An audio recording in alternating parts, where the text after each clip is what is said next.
পৃথিবী না জানুক আমি তো জানি, আমি কি পাপ করেছি হায়। পৃথিবী না জানুক আমি তো জানি, আমি কি পাপ করেছি হায়। আমার পাপের করলে বিচার, বাঁচার আমার নাই উপায়। দয়াময় প্রভু মাফ করো আমায়, মাফ করো আমায়। পড়েন আমিন। মুমিনরা তওবা করে। আত-তাওবা মানে হচ্ছে আর রুজুউ ইলাল্লাহ, আর রুজুউ ইলাল্লাহ, আল্লাহর দিকে ফিরে যাওয়া। আমাদের ভুল হতে পারে, ভুল হলেই আমরা ফিরে যাই যার দিকে, তিনি কে? আল্লাহর হাবিব বললেন কুল্লুকুম খাত্তাউন, তোমরা সবাই পাপী। আমরা সবাই কি? কক্সবাজারের ভাইয়ের আমরা সবাই, আমরা যে পাপী এটা বলতে আপনাদের লজ্জা লাগতেছে অনেক। আমরা পাপী না সবাই? শুধু কি পাপী? পাপীর ঘরের পাপী, ঠিক কি না? পৃথিবীর কেউ না জানলেও প্রত্যেকের পাপের হিসাব প্রত্যেকের কাছে আছে না নাই? এজন্য আল্লাহর হাবিব বললেন কুল্লুকুম খাত্তাউন, তোমরা সবাই পাপী, শুধু পাপী না, পাপীর ঘরের পাপী। ওয়া খায়রুল খাত্তাইনা আত-তাওয়াবুন, আর এই পাপীদের মধ্যে সবচাইতে ভালো পাপী যেই পাপী পাপ করার পরপরই তওবা করে। ইয়া আইয়ুহাল্লাযীনা আমানু তুবু ইলাল্লাহি তাওবাতান নাসুহা, ও বিশ্বাসীরা, তোমরা যদি অন্যায় করে ফেলো, তোমরা যদি ভুল করে ফেলো, তোমরা যদি নিজের নফসের উপর জুলুম করে ফেলো, উপলব্ধি আসার পরে আমার কাছে ক্ষমা চাও, তওবা করো। তওবার মতো তওবা করলে আমি জীবনের সব গুনাহ মাফ করে দিতে পারি। তিনি দয়াময়, তিনি মেহেরবান, তার দয়া যে কত বিশাল আপনি কল্পনাও করতে পারবেন না। তুবু ইলাল্লাহি তাওবাতান নাসুহা, তওবার মতো তওবা। তাওবাতুন নাসুহা মানে কি? তওবার মতন তওবা, এমন তওবা যে তওবাতে আল্লাহ আপনারে মাফ করবেই, যেই তওবার মধ্যে জড়িত আছে আবেগ, যেই তওবাতে জড়িত আছে চোখের পানির স্পর্শ। চোখের পানির এত দাম, অনুতপ্ত বান্দা যখন গুনার কথা স্মরণ করে কাঁদে, চোখের পানি ছেড়ে দেয়। এই চোখের পানি চোখ বেয়ে নাকের ডগাবে মাটিতে পড়ার আগেই আল্লাহ অনুতপ্ত বান্দার জীবনের সব গুনাহ মাফ করে দেয়। এজন্য চোখের পানি ছাড়তে হবে। আমাদের হৃদয়ের ভেতরটা অনেকের খুব শক্ত, নরম হয় না, চোখ দিয়ে পানি নামে না। সর্বশেষ কবে যে আমরা কেঁদেছিলাম অনেকের মনে নাই, এরকম আছে না নাই? যদি জিজ্ঞেস করি ভাই আল্লাহর ভয়ে সর্বশেষ কাঁদছিলেন কবে, মনে নাই। কবে যে কাঁদছিলাম, এত ব্যস্ত আমি, কখন কাঁদবো, কাঁদারই তো সময় নাই, এরকম আছে না নাই? না। কুল্লুকুম খাত্তাউন, সবাই পাপী, আর এই পাপীদের মধ্যে সবচেয়ে বড় পাপী যে পাপ করার পরপরই তওবা করে। আপনার পাপ কত বড়? কি অন্যায় করেছেন আপনি? কি গুনাহ করেছেন? কত বড় জুলুম করেছেন? আপনার পাপ, আপনার অন্যায়, আপনার ভুল, আপনার জুলুম যত বড়ই হোক, আল্লাহর দয়া, আল্লাহর ক্ষমা তার চাইতেও বড়। আমাদের পাপ যদি হয় খালের পানির সমান, বিলের পানির সমান, জেনে রাখবেন আল্লাহর দয়া সাগরের পানির সমান। আমাদের পাপ যদি হয় পাহাড়ের সমান, আল্লাহর দয়া আকাশের সমান। এজন্য আল্লাহ বললেন তুবু ইলাল্লাহি তাওবাতান নাসুহা, তওবার মতো তওবা করো। তওবার মতো যদি তওবা করতে পারো, সব গুনাহ মাফ করে দিতে পারে কে? কত যে দয়াময় তিনি, কত যে মেহেরবান। দয়ার ভালোবাসাকে তিনি 100 টুকরা করেছেন। এক টুকরা আমাদের সবার মাঝে ভাগ করে দিয়েছেন, 99 টুকরা উনি নিজের মধ্যে রেখে দিয়েছেন। দেখেন আমাদের এক টুকরার ভালোবাসার নমুনা পৃথিবীব্যাপী আপনি খোঁজ করে দেখেন, কত ভালোবাসার ঘটনা। এক একজন যে কত লাভ স্টোরি জানে। যদি জিজ্ঞেস করি ভাই একটা লাভ স্টোরি শোনান, আপনি ঘটনা শুনতে শুনতে নিজেই কাঁদতে শুরু করবেন।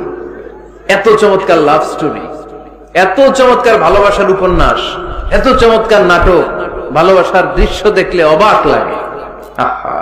বন্ধু বন্ধুর জন্য ভালোবাসা, স্বামী স্ত্রীর জন্য ভালোবাসা।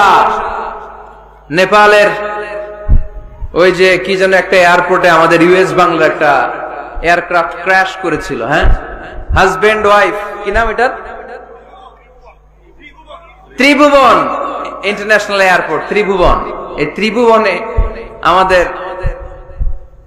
পাইলট যখন সিগন্যাল চাচ্ছিল, ওখানে ওই 10 না 01 নাকি 20 এই নিয়ে কনফিউশনের কারণে ওনারা সেফলি ল্যান্ড করতে পারে নাই, মারাত্মক ক্র্যাশ।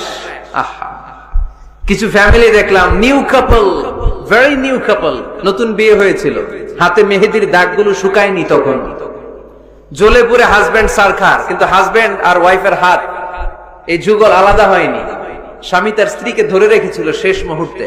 বিমানের ভেতরে যখন ফায়ার, গ্যাসের মধ্যে ওরা চিৎকার করছিল, শেষ নিঃশ্বাস যখন ত্যাগ করছিল, হাজবেন্ড তার ওয়াইফের হাত ছাড়েনি, ওয়াইফ ছাড়েনি স্বামীর হাত।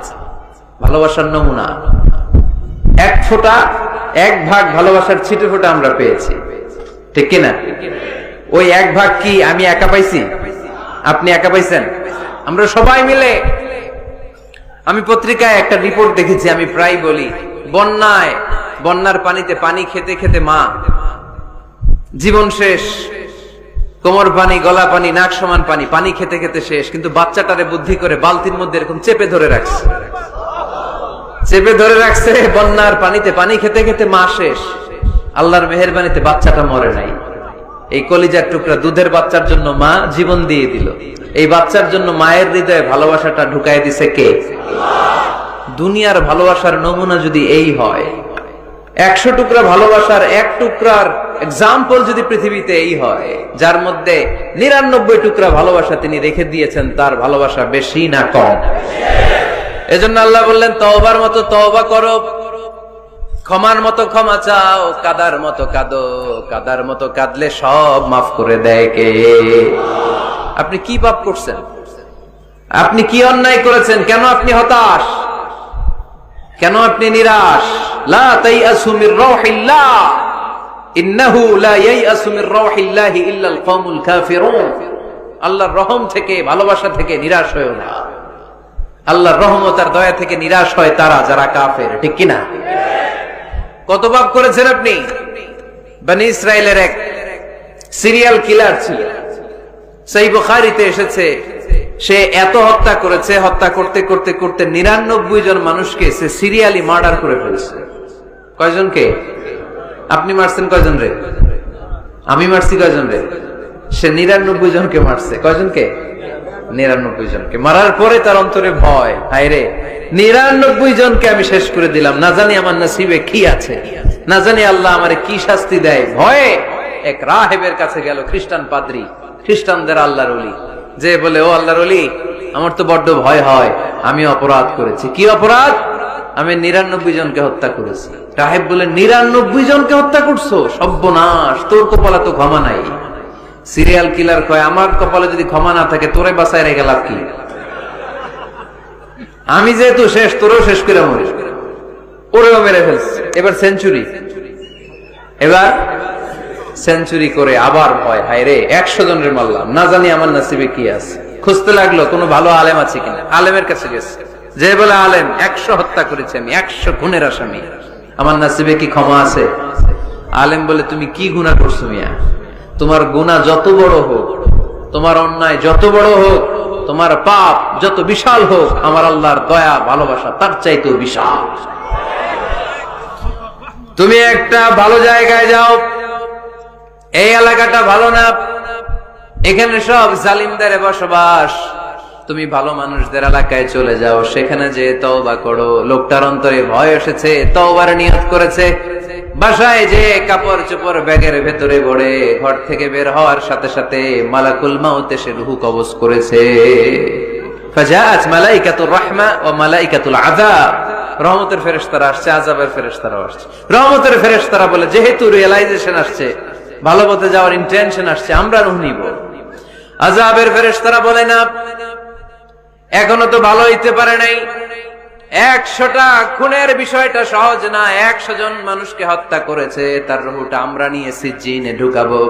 রহমতের ফেরেশতারা বলে, না, তার রূহটা আমরা নিয়ে ইল্লিনের ভেতরে ঢুকাবো। 2 দল ফেরেশতার মারামারি, 2 দল ফেরেশতা ঝগড়া লেগে গেছে। এরা বলে আমরা, এরা বলে আমরা। ভেজাল আছে না নাই? আল্লাহ বলে, ধাক্কা ধাক্কি আর ঝগড়ার দরকার নাই, ফিতা দিয়ে মাপো। ভালো এলাকাটা যে এলাকায় যাচ্ছিল ওই এলাকাটা যদি কাছে হয় রহমতের ফেরেশতারা নিয়ে যাবা, খারাপ এলাকা যদি কাছে হয় আযাবের ফেরেশতারা নিয়ে যাবা। খারাপ এলাকাটা কি কাছে নাকি অনেক কাছে? একেবারে কাছে, ঘর থেকে মাত্র বের হয়েছিল, ঠিক কিনা? আর ভালো এলাকা তো অনেক দূর। আল্লাহ জমিনকে আদেশ করলেন, ভালো এলাকাটা তুই সংকুচিত হয়ে কাছে চলে আয়, খারাপ এলাকাটা তুই দূর থেকে দূরান্তরে চলে যা। মেপে দেখা গেল যে খারাপ এলাকা অনেক দূরে, ভালো এলাকা একেবারে কাছে। রহমতের ফেরেশতারা তার রূহ নিয়ে জান্নাতে ঢুকিয়ে দিল। চিল্লায় পড়েন আল্লাহু আকবার। এজন্য তওবা যদি তওবার মতো করতে পারেন, চাওয়ার মতো যদি আল্লাহর কাছে চাওয়া যায়, সব গুনাহ মাফ করে দিবে কে? বিশ্বনবী বলেন, আমার আগের কোনো গুনাহ নাই, পরের কোনো গুনাহ নাই। লিয়াগফিরা লাকাল্লাহু মা তাকদ্দামা মিন যামবিকা ওয়া মা তাআখার। আল্লাহ বললেন, নবী আপনার কোনো গুনাহ নাই, আপনি মাসুম, নিষ্পাপ, নিষ্কলুষ, আপনার কোনো পাপ নাই, গুনাহ নাই, অন্যায় নাই। তারপরে বিশ্বনবী বলেন, ওয়াল্লাহি লা আস্তাগফিরুল্লাহ ওয়া আতুবু ফিল ইয়াউমি আকসার মিন ৭০ মাররা। প্রতিদিন আমি বিশ্বনবী ৭০ বারেরও বেশি আল্লাহর কাছে তওবা করি। কয়বারের বেশি? কোনো গুনাহ আছে? কোনো পাপ আছে? কোনো অন্যায় জীবনে করেছেন? উনি যদি প্রতিদিন করে ৭০ বার, আমাদের করা দরকার কয়বার? হ্যাঁ, ৭০,০০০ বার। আহা, আমরা করি কয়বার? কয়বার করি? বছরে করি না ৭০ বার, ঠিক কিনা? আওয়াজ করে সবাই তওবা পড়েন, পড়েন আস্তাগফিরুল্লাহ, আবার পড়েন আস্তাগফিরুল্লাহ, আবার পড়েন আস্তাগফিরুল্লাহ। আপনার তওবা, আপনার ইস্তেগফার আপনি নিজেই পড়বেন। অনেকে বলে ইমাম সাহেবরা না আনলে তওবা পড়া যাবে না, আছে না নাই? হুজুরের সাথে তওবা পড়াইতে হয়। আপনাদের কক্সবাজারে আলহামদুলিল্লাহ এগুলা নাই না? বেশি না, আপনার তওবা আপনি করবেন, আপনি উত্তপ্ত হবেন। আপনি ডাকতে দেরি, আল্লাহ ডাকে সাড়া দিতে দেরি হয় নাই। ওয়া ইযা সাআলাকা ইবাদি আন্নী ফাইন্নী করিব। যখন জিজ্ঞেস করে আমি কোথায়, নবী আপনি বলে দেন আমি কাছে। আল্লাহ কাছে না দূরে? আল্লাহর কাছে কোনো ভায়া হয়ে যাওয়া লাগে, কোনো কেরানি হয়ে যাওয়া লাগে না, কোনো মাধ্যম হয়ে যাওয়া লাগে আল্লাহর কাছে? আল্লাহ বলে ডাকলেই আল্লাহ ডাকে সাড়া দেয়। চিল্লায় বলেন ঠিক কিনা? আল্লাহ বললেন, যদি আমার কাছে আসতে চাও ১ বিঘত, আমি আসি ২ বিঘত। যদি আমার কাছে আসতে চাও ১ হাত, আমি আল্লাহ আসি ২ হাত। যদি আমার কাছে হেঁটে হেঁটে তুমি বান্দা আসতে চাও, আমি আল্লাহ তোমার দিকে দৌড়ে দৌড়ে যেতে চাই। তুবু ইলাল্লাহি তাওবাতান নাসুহা। তওবার মতো তওবা করো। তওবার মতো তওবা করলে সব গুনাহ মাফ করে দিতে পারে কে? তাহলে মুমিন বান্দার প্রথম গুণ হচ্ছে আত-তাইবুনা। প্রথম গুণটা কি? আত-তাইবুনা। সবাই পড়েন, আবার পড়েন আত-তাইবুনা। তওবার ৫টা শর্ত আছে। কয়টা? আরো জোরে বলেন কয়টা? ১ নাম্বার হচ্ছে অ্যাকনলেজমেন্ট, স্বীকার যাইতে হবে যে আল্লাহ আমি সবচেয়ে বড় গুনাহগার। কি গুনাহ করছেন আপনি জানেন না, এগুলো স্বীকার করেন, একটার পর একটা লিস্ট করে আল্লাহরে শোনান, যদিও আল্লাহ সব জানে, ঠিক কিনা? আপনি বলেন আল্লাহ আমি এই পাপ করেছি, আল্লাহ আকাশের নিচে জমিনের উপরে আমার চাইতে বড় গুনাহগার আর কেউ নাই, এমন কোন পাপ নাই যেটা আমি করি নাই। আল্লাহ আমি ছাড়া তোমার গোলামের অভাব নাই, কিন্তু তুমি ছাড়া আর একটা রবও আমার নাই, ঠিক কিনা? এভাবে আল্লাহরে বলেন। অ্যাকনলেজমেন্ট, স্বীকারোক্তি, আল ইকরার, স্বীকার জান যে আপনি গুনাহগার, আপনার চাইতে বড় গুনাহগার এই তল্লাটে দ্বিতীয়টা নাই। ২ নাম্বার হলো রিপেন্টেন্স, অনুতপ্ত হন, চোখের পানি ছাড়েন, মাফ করে দিবে কে? সাইয়েদনা আদম আলাইহিস সালাম ভুল করলেন, ক্ষমা চাওয়ার সময় এই 2টা কাজ তিনি আগে করলেন। প্রথমে তিনি স্বীকার গেলেন তিনি ভুল করেছেন, তারপরে তিনি অনুতপ্ত হলেন। আমরাও যদি ভুল করি কেমন করে আল্লাহর কাছে ক্ষমা চাইতে হয় সেই দোয়াটা আমাদের জন্য রেখে গেলেন। পড়েন, রব্বানা যালামনা আনফুসানা ওয়া ইন লাম তাগফির লানা ওয়া তারহামনা লানাকুনান্না মিনাল খাসিরিন। ও আমাদের রব, জুলুম করেছি নফসের উপর, তুমি যদি মাফ না করে দাও আমরা ক্ষতিগ্রস্তদের অন্তর্ভুক্ত হয়ে যাব, আমরা খাসিরিনদের ভেতর শামিল হয়ে যাব, ঠিক কিনা? তাহলে প্রথমে গেল অ্যাকনলেজমেন্ট, স্বীকারোক্তি, স্বীকার করবেন। ওযু করে জায়নামাজটা বিছিয়ে দিয়ে স্বীকার করেন যে আল্লাহ আমার চেয়ে বড় পাপী কেউ নাই। চোখের পানি ছেড়ে অনুতপ্ত হন। 3 নম্বরে স্টপ। 3 নম্বরে কি? সবাই বলেন স্টপ মানে কি? থামেন। আন না, অনেক আগ বাড়ছে, এবার একটু থামেন। যেই পাপটা করেছিলেন ওটা থামায় দেন। নাকি ঘুষ খাইতেছেন, সকালে ঘুষ খেয়ে বিকালে মাফ চাবেন, বিকালে ঘুষ খেয়ে আবার রাতে মাফ চেয়ে নিন। এটা আল্লাহর সাথে গেম খেলা হয়ে যায়, ঠিক কিনা? আল্লাহর সাথে গেম খেলা যাবে? আল্লাহর সাথে কৌশল করা যায়? সব কৌশলীর বড় কৌশলী কে? কেউ যেটা পারে না, পারে কে? স্টপ, থামেন। To stop what you have committed from sins, যে পাপ আপনি করেছেন এটা থামায় দেন, আর এটা করা যাবে না। 4 নাম্বার শর্ত হলো টু হেট, ঘৃণা করতে হবে। যে পাপটা করে ফেলছিলেন এটা মনে প্রাণে ঘৃণা করতে হবে, মন থেকে এটার ব্যাপারে একটা ঘৃণা জন্মাতে হবে। 5 নাম্বারে to commit, to determine you never repeat this sin again. আল্লাহর এই ওয়াদা দিবেন, এই কমিটমেন্ট দিবেন যে আল্লাহ পারতপক্ষে আমার জীবনে এই পাপ, এই অন্যায় আমি জীবনে করব না। চিল্লায় বলেন ঠিক কিনা? এই 5টা শর্ত সামনে রেখে 5টা শর্তকে আমল করে কেউ যদি তওবার মতো তওবা করে তার জীবনের সব গুনাহ মাফ করে দিবে কে? এজন্য আল্লাহর হাবিব বলতেন আত-তাইবু মিনাজ যামবি কামান লা যামবা লাহু। তওবার মতো কেউ যদি তওবা করে তার অবস্থা কেমন হয় জানো নাকি? মায়ের পেট থেকে বাচ্চা বের হলে নবজাতকের যেমনি গুনাহ থাকে না, তওবা কবুল হলে ওই ব্যক্তিটাও নবজাতকের মতো হয়ে যায়, তার আমলনামায় কোনো গুনাহ থাকে না। আত-তাইবু মিনাজ যামবি কামান লা যামবা লাহু। কেউ যদি তওবার মতো তওবা করে তখন তার অবস্থা এমন হয়ে যায় যে তার আমলনামায় আর কোনো গুনাহই থাকে না। চিল্লায় বলেন ঠিক কিনা? তাহলে মুমিন বান্দার প্রথম গুণ হচ্ছে আত-তাইবুনা। আওয়াজ করে বলেন প্রথম গুণ কি? আরো জোরে বলেন প্রথম গুণ। যে কোনো সময় আপনি আল্লাহরে ডাকবেন, আল্লাহ শুনবে 24/7, কোনো বন্ধ নাই। বারবার চাইলে আল্লাহ খুশি হয়। দুনিয়ার নিয়মের উল্টো, এ দুনিয়াতে কারো কাছে বারবার চাইলে খুশি হয় না, রাগ হয়। আমি হুজুরের কাছে গেলাম, হুজুর আমার একটু টাকা পয়সার সমস্যা, 500 টাকা দেন। হুজুর দিলেন। 7 দিন পরে আবার, হুজুর একটু সমস্যা আছে, 500 টাকা। হুজুর লজ্জায় পড়ে দিলেন।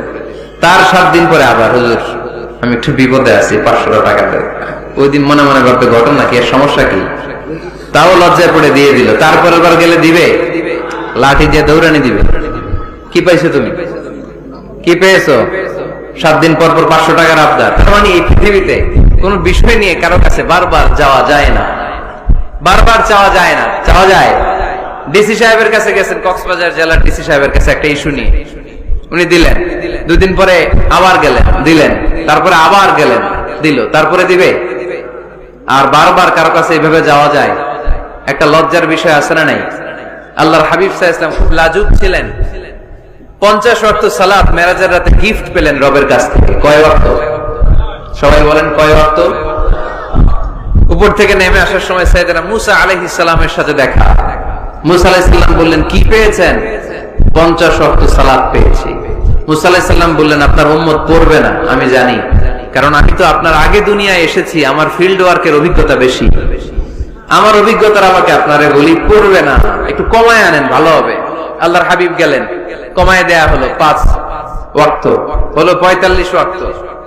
মুসা আলাইহিস সালাম বললেন পড়বে না, আবার যান। আবার গেলেন, 5 ওয়াক্ত কমায় দেয়া হলো 40 ওয়াক্ত।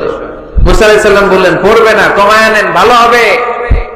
কমায় আনা হলো 35 ওয়াক্ত। এভাবে 9 বার। কয়বার? 5 নং 45 ওয়াক্ত কমিয়ে 5 ওয়াক্ত দেয়া হলো। আল্লাহর হাবিব এবার খুব খুশি, কমায় আনছি অনেক। 5 ওয়াক্ত নিয়ে যখন সাইয়েদনা মুসা আলাইহিস সালামকে ক্রস করছেন, সাইয়েদনা মুসা আলাইহিস সালাম বললেন কি খবর, কত পাইলেন? কয় 5 ওয়াক্ত। মুসা আলাইহিস সালাম বলে এটাও পড়বে না।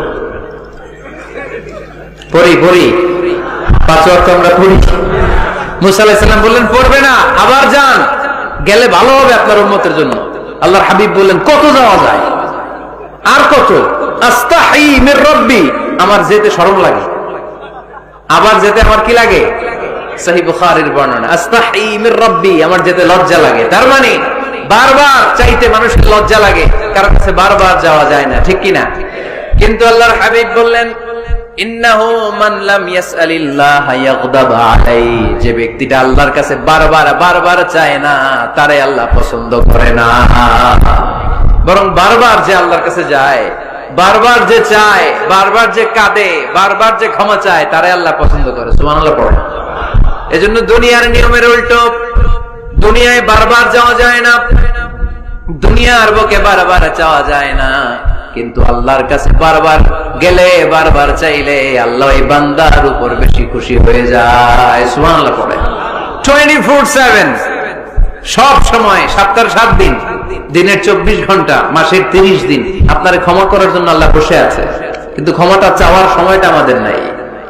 শেষ সাথে প্রথম আকাশে আল্লাহ মনোনিবেশ করে ডাকতে থাকেন, আলামিন মুস্তাগফিরিন আগফিরা, কার ক্ষমা লাগবে ক্ষমা চাও, ক্ষমা করে দেব। আলামিন মুস্তারজিকিন আরজুকালা, কার রিজিকের দরকার রিজিক দিয়ে দেব। আলামিন মুস্তাকসিন আকসুলা, কার নতুন ড্রেস দরকার, I will give you the new dress, তোমার নতুন জামা দিয়ে দেব। কার চাকরি দরকার, চাকরি চাও, চাকরি দিয়ে দেব। কার বিয়ে হচ্ছে না, আমার কাছে চাও, সুন্দরী বউয়ের ব্যবস্থা করে দেব। ওই যে কয় সুবহানাল্লাহ, এটা কমন পড়ছে সবার না?